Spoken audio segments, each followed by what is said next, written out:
Hey guys, coming at you today with a super simple but delicious keto low carb dessert, a mixed berry crisp.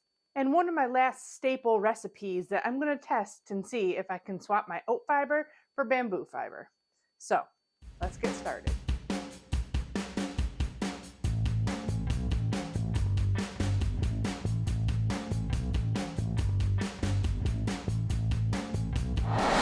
Hey everyone, welcome back. If you're new here, thanks for joining me. My name's Alycia and I'm a pastry chef with a sweet tooth. And I'm here to show you all the tips and tricks on how to make the best keto desserts possible. So if you enjoy these recipes, please hit the subscribe button down there, hit the bell icon so you're notified when I come out with new recipes every Saturday. Give the video a thumbs up and share on all your social media platforms. It all helps my channel grow and to bring you new keto desserts every Saturday. So I mentioned in last week's video that I have a lot of recipes that have the oat fiber as an ingredient, so I wanted to swap out the bamboo and see if it worked in all my different recipes. I realized I don't have a lot of recipes that have the oat fiber, but all my really popular recipes and my really well-selling recipes have oat fiber, so that's why I feel like I use it all the time, but that's because I use it in my crumble, my biscuits, which I also make scones out of, my pie crust that I use for several different things. So I use it a lot, but it's only in a few very staple recipes that I have. So today we're going to check out and see if I can use it for my oat crumble, which that's the reason I used the oat fiber, was because I wanted it to taste a little oaty for an oat crumble without oats. This recipe started way before even my cream cheese Danish, which is my best seller by far. And I used my crumble on top of that.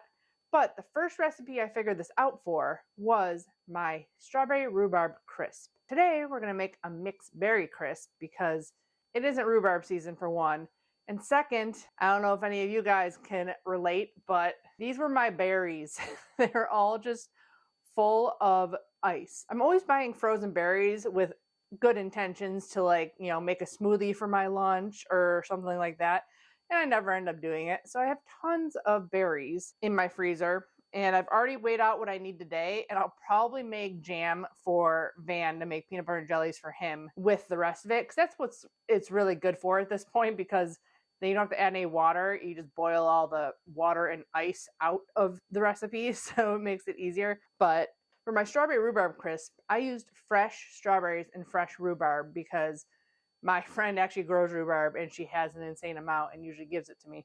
Now what I did, and I realized I could do after I froze my fingers off trying to break off all the ice from my raspberries and strawberries and blueberries, you just take a handful and run it under warm water just to get the big chunkers of ice off the berries, and then you weigh the berries. So that's what I did because there was huge clumps of ice all over all the berries. And I have 4 different kinds in here. This is a little bit higher of a carb dessert because berries still have carbs. My oat crumble is 0 carbs. So literally all the carbs are just coming from the berries. My Recipe, which is what I use to figure out my macros on my recipes, goes by 100 grams. So I just compared all the berries, and blueberries are the highest in carb, and then strawberries, and then raspberries, and then blackberries. So I did a combination of berries that would make it so that the recipe, or if you cut an 8x8 dish into 8 servings, it's 4 grams of net carbs per serving. You can always mix and match berries here if you want to do no blueberries and more strawberries, or no blueberries, more raspberries, blackberries. You can do whatever you want to bring the carbs to kind of what you feel is something you could fit into your macros. I do everything by weight, especially for berries, because it says a cup of sliced strawberries.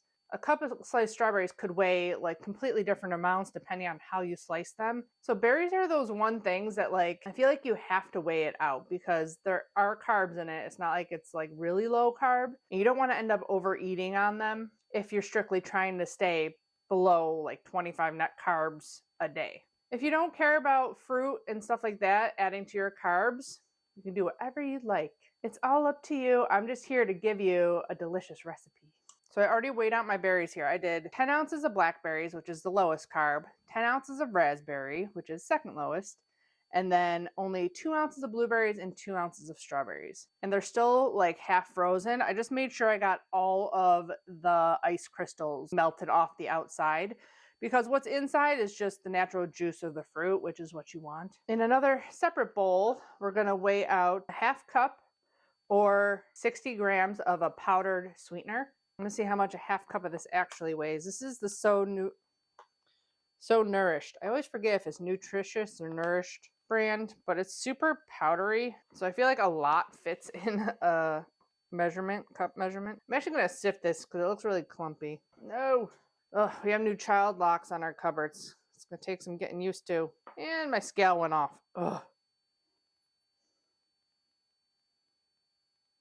It's like a cool dry ice trick or something. So smoky. Well, that was a little over 60 grams. Now this recipe, the sweetness level is completely customizable to what you want to do, because what you really need is just a little bit of xanthan gum to like kind of bind it all together. But the sweetener part is kind of going to be dependent on a couple things. Obviously, your tolerance for sweetness, how long you've been doing keto. I feel like your sweetness level goes down on a lot of things. Also, how sweet your berries are. If they're fresh berries, I would taste them to see how sweet they are.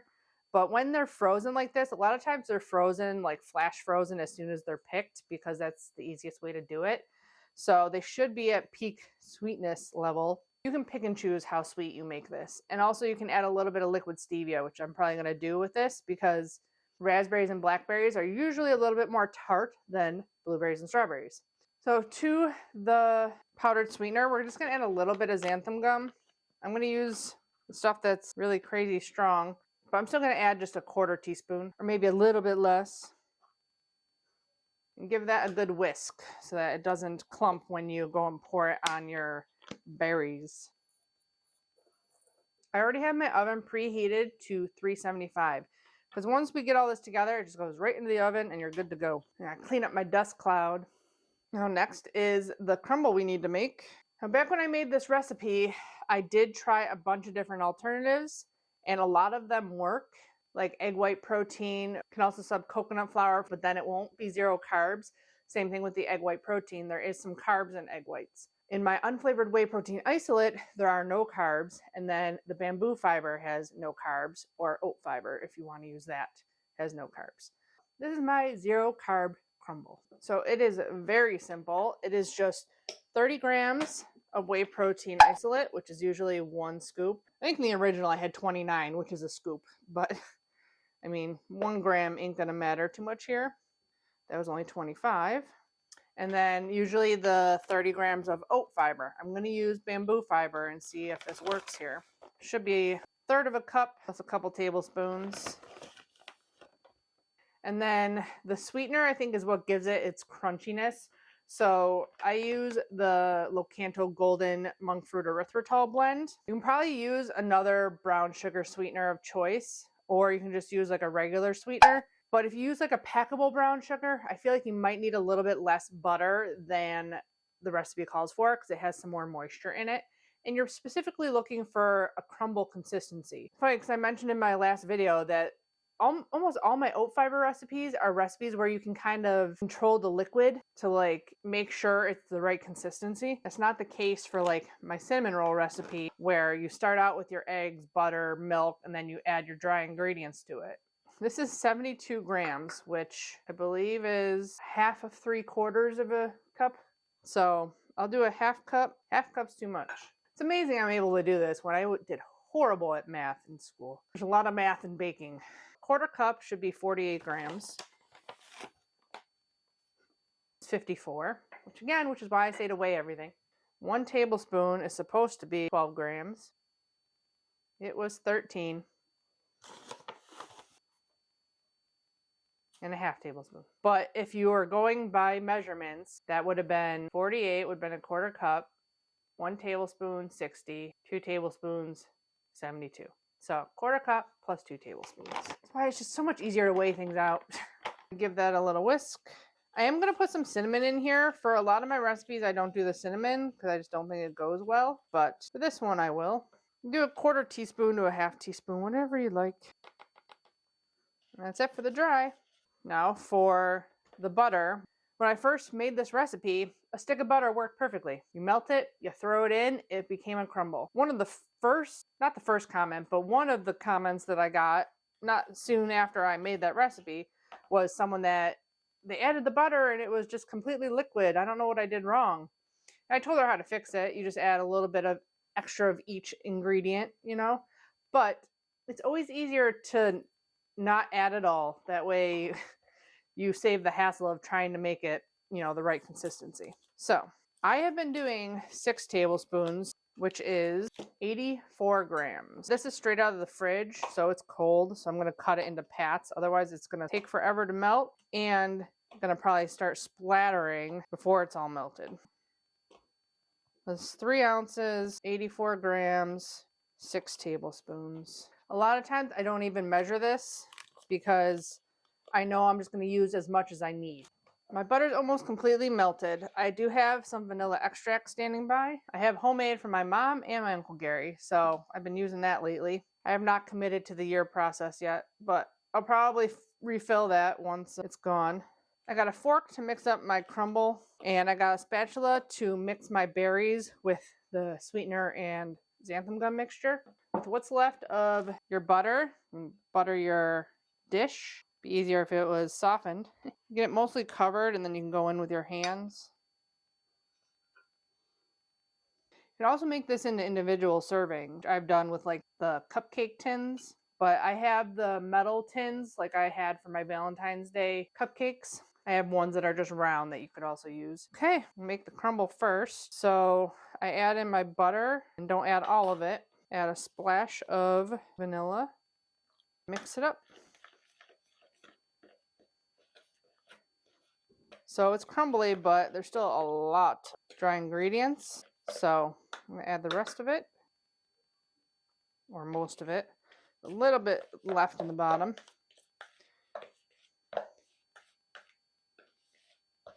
I like to do it with my fingers because I can feel the consistency, like if it's too dry. And it is a little too dry still, so.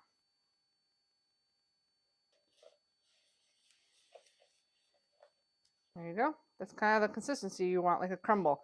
I did try doing like the traditional method where you cut the butter in. It didn't work as good. It didn't work at all, really, for our keto ingredients. So I tried making a traditional crumble first. That didn't work. Now you can mix up all your berries with the sweetener. So this was a total of 1.5 pounds. So you can literally put 1.5 pounds of whatever fruit you want together and make a crumble. Like I did this with chayote squash too, to make like an apple crisp crumble kind of thing. Pour your sweetener over, give it a mix. It's going to be a lot more soupy than using fresh. Then you can either add some vanilla extract to this, or I'm going to add a little bit of liquid vanilla stevia because I can't find my unflavored stevia. So, a couple squirts. It's really well mixed in there. And pour into your dish. Spread it out. Try to get it even. This will be a lot more bulk if it's fresh because obviously you don't have them smushed and liquefied already. If you do use fresh, I would keep the berries whole, except for strawberries. I would do like quartered or sliced. Get all the juice in there too. If you rinsed off your berries and didn't have a bunch of ice, it's going to be mostly juice that's in the bottom of your bowl. So you want all that because that's all counted in your macros. Like the juice is what counts as carbs pretty much because the pulp of your berries is fiber. So you definitely want all the juice you can get in there. Now this crumble is a little bit different than the oat one. I feel like it's less clumpy.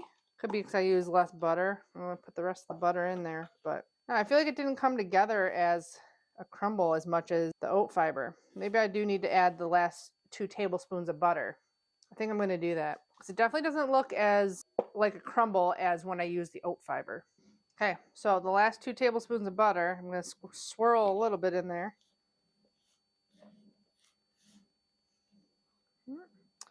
So use it all.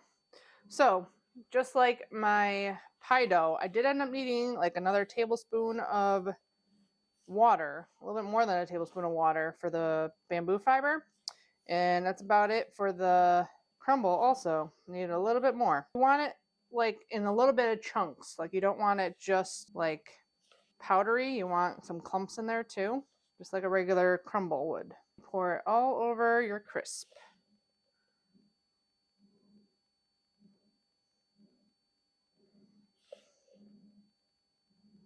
You can obviously also do as much crumble as you want because it's 0 carbs. You can add more to this if you want. I love this crumble. Like it's just super crispy and yummy deliciousness. So I'm going to put this on a sheet tray just in case. I don't think it's going to bubble over because our berries are already so like macerated in there. But just to be safe, I'm going to throw it on a sheet tray and pop it into the oven for 32 to 37 minutes. I'm going to keep an eye on it since I haven't made a berry crisp in here with frozen berries. So I'm going to keep an eye on this and I'm going to spin it halfway through so it browns evenly and I'll report back how long it takes.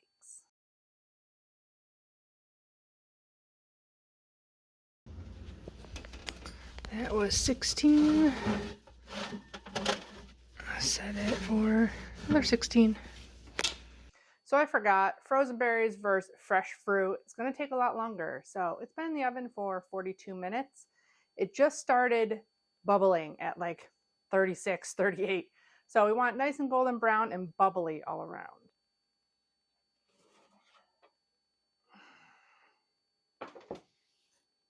Just like that. Now I might have to go look back at my old footage to see what exactly happened with my strawberry rhubarb crisp. I actually haven't watched that video probably since I put it out a couple years ago. But like most of our recipes, I feel like the butter usually leaks out a little bit and then gets soaked back up. Like any of our recipes, we need to let this cool a little bit to let things gel and to kind of cool down and solidify, because if we dug into it now, it'd just be a runny mess. So we gotta let it come down to just being warm before we can dig into it. Okay, I think it's cool enough to try. Handles aren't hot. The bottom's still pretty hot, but we're gonna try some of the crispy bits. It might have just been my user error on not adding enough butter this time, because you want more of these like bigger chunkers that get nice and crispy brown on top. So maybe I'll pull up a picture of my strawberry rhubarb crisp with the crumble with oat fiber. But like I said, I think we can just get that same effect if we added a little bit more butter to our crumble. Time to give this a try. I personally would be wanting some whipped cream on here. And normally I would whip some up real quick, but I still don't have an immersion blender, and I hate pulling out my hand mixer. That's super loud and annoying. So in half, and then quarters, so that's a portion right there.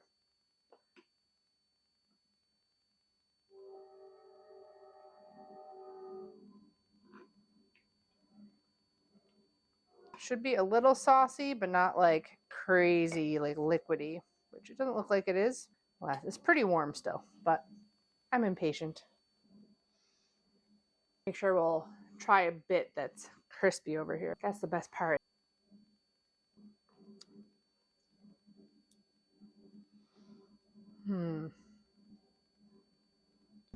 It is crispy, but it gets stuck in my teeth a lot. Now I feel like I gotta compare it to the oat fiber. I thought it was gonna be a slam dunk, like easy swap out. I just don't think I prefer it over the oat fiber, but it's definitely doable. Even though we did a lot of raspberries and blackberries, there's still quite a few blueberries and strawberries in here. The raspberries kind of break down a little bit more and make more saucy. It's a delicious dessert, either way you do it, but I do prefer the oat. Well, this is actually really good. I haven't had it in a long time. I've been feeding Van all the berries. I haven't been eating any of them. I'm going to do up a little bit of whipped cream. Okay, so I just did a tiny bit of whipped cream. Obviously, I'm going to take nice thumbnail photos, but that's not even a tablespoon there. Tablespoon of whipped cream. So if you do 2 tablespoons, 1 carb about, it's delicious. This is my lunch. Better than a lot of things you can eat for lunch.